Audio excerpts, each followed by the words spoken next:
Good morning சகோ. Right, first ஓடியே India சூப்பராக வின் பண்ணிட்டாங்க. பசங்க தெரிச்சதாங்க சொல்லி ஆகணும். ஹர்ஷித் ராணா அற்புதமாக பவுலிங் போட்டார்.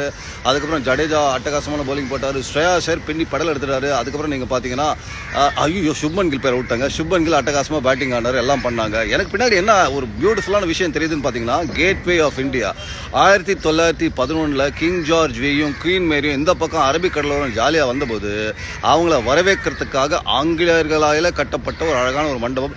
இன்னும் வந்து ஆனால் எனக்கு என்னென்னா சட்டையில் என்ன போனால் இதில் என்ன பெருமை, ஆங்கிலேயரை வரவேற்கிறதுக்கு கட்டப்பட்டது இன்னும் நம்ம என்ன பெருமையாக பேசிகிட்டு இருக்கோன்ற மாதிரி ஒரு மைண்ட் வாய்ஸ் எனக்கு இருக்கத்தான் செய்யுது.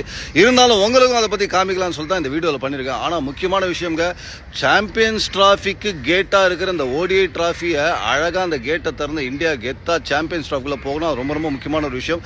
நல்ல தொடக்கம், கேட்டை திறந்துருக்காங்க, சாவியை போட்டு உடச்சுன்னு உள்ளே போகிறாங்களான்னு பார்க்கலாம். ஆனால் இந்த முதல் வெற்றி ரொம்ப நாள் கழிச்சு ரோஹித் சர்மா கேப்டன்சியில் வந்த மாதிரி ஒரு ஃபீலிங் இருக்குது. ஃபேன்ஸ்லாம் ஹாப்பி, குமுதா ஹாப்பின்ற மாதிரி இருக்காங்க. எனிவே அர்லி மார்னிங் உங்களை சந்திக்கிறதுல ரொம்ப ரொம்ப சந்தோஷமாக இருக்குது. ஹாவ் அ நைஸ் டே சகோ. ஐயோ, அக்ஷர் பட்டேல் 50 மறந்துட்டேன், சாரி ப்ரோ.